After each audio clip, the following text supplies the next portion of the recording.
Summer of Slug. Hey folks, welcome back. I'm your host, R.R. Slugger, and today we're headed for deep space. Nearly a decade after the classic space astronauts took to the stars, a mysterious new faction emerged from the darkness. Blacktron had arrived. This enigmatic spacefaring force debuted in 1987, and does anyone want to take a guess at what their favorite color might be? Dressed from head to toe in black leather spacesuits, the departure from the classic designs of yesteryear couldn't be more stark.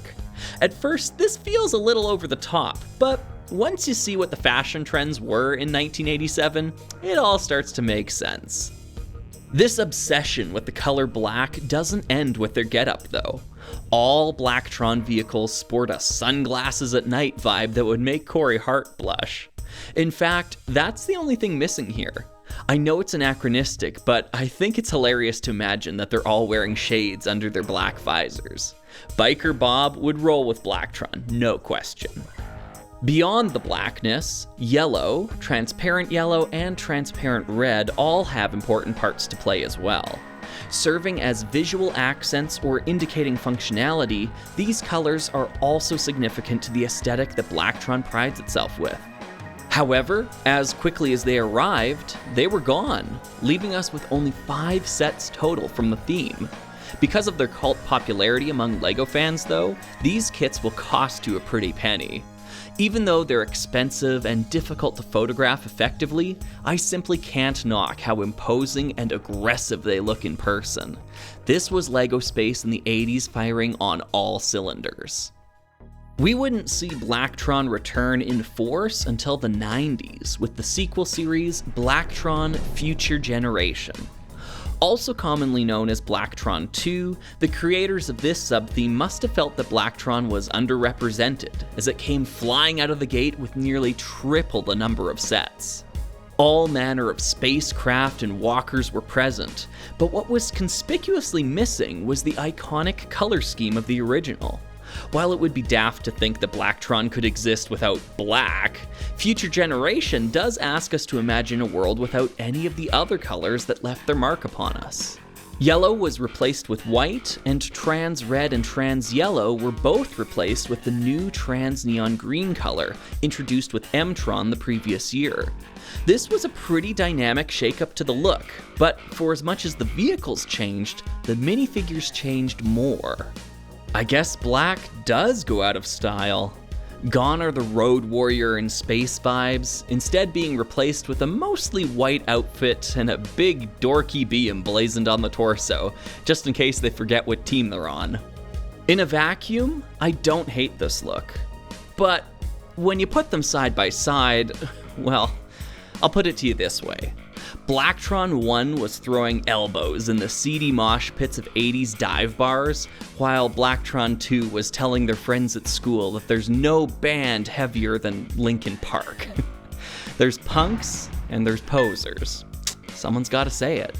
In the immortal words of Zach Mooneyham, you're not hardcore unless you live hardcore. So, how hardcore does this future generation live? Honestly, not at all. Blacktron has always been given a villainous rap from LEGO magazine descriptions, citing them as troublemakers. In my experience building these sets, though, I'm just not seeing it. What harm has the Spectral Starguider ever done to anyone? In contrast, I see the Space Police locking people away in solitary confinement pods and transporting them in their intimidating armored carriers. Maybe we need to re-examine exactly who is writing these excerpts in LEGO magazines. There's a story here, and I'm gonna get to the bottom of it. But that's not what this video is about. Sorry, I forgot. No, this video is about Blacktron 1.5, which is, what is Blacktron 1.5? Well, strictly speaking, Blacktron 1.5 doesn't formally exist. However, there's a single set that falls into this potential category. Released 1 year before Blacktron Future Generation, 1875 Meteor Monitor features an original Blacktron operative at the helm of a peculiar-looking ship. It takes little more than a passing glance to realize that there's something off about the colors. The minifigure included signals Blacktron 1, but there's no yellow anywhere.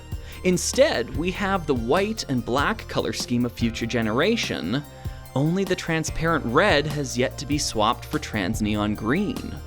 Ultimately, this set lands somewhere in the middle, hence the tongue-in-cheek Blacktron 1.5 moniker. The Meteor monitor is truly in a league of its own. However, it didn't release as such. Indeed, by all accounts, this set was only available as a part of a value combo pack, along with a castle and town set. The LEGO Group was fairly keen on these packs back in the day, presumably as a way to encourage folks to try out other themes that they normally wouldn't purchase. Because of their general rarity and uniquity of their packaging, these value packs have become quite the collector's item, routinely fetching higher than average prices, even used. Some combo packs even included alternate builds that required combining the parts from both kits, leading to hilarious and wacky results.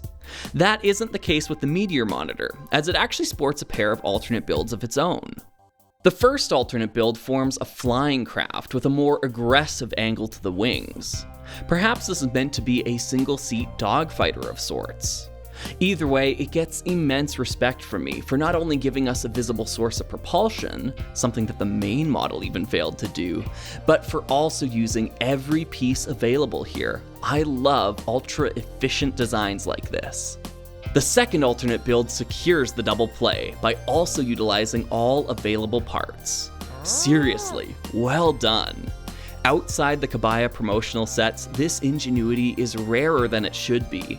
This model makes exceptionally creative use of the wings to serve as legs in motion, giving us a mini walker or exosuit. The way the tail articulates up behind the operator reminds me of a Rock Raiders video I still need to make. Anyways, I think all three orientations are worthwhile ventures here, and they only take a minute or two to switch it up. Lastly, I wanted to return once again to talking about the unique color scheme that the Meteor monitor brings us. Black and white and red all over. This makes me curious.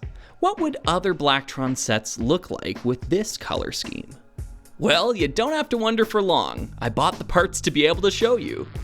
I'm not gonna mince words here. These things look sluggin' awesome.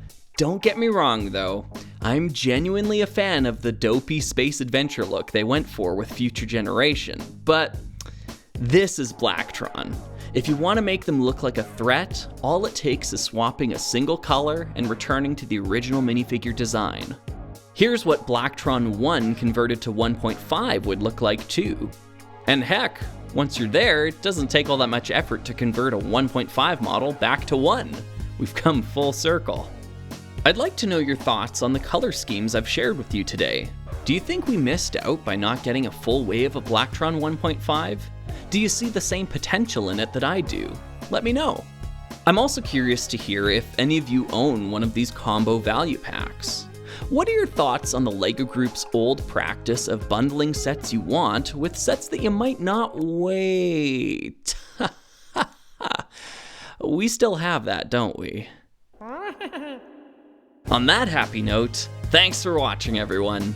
Once again, this video was made possible by the folks who support me during the Summer of Slug. If you want to join their ranks, check the link in the video description. I've been your host, RR Slugger, and I'll see you next time for another video.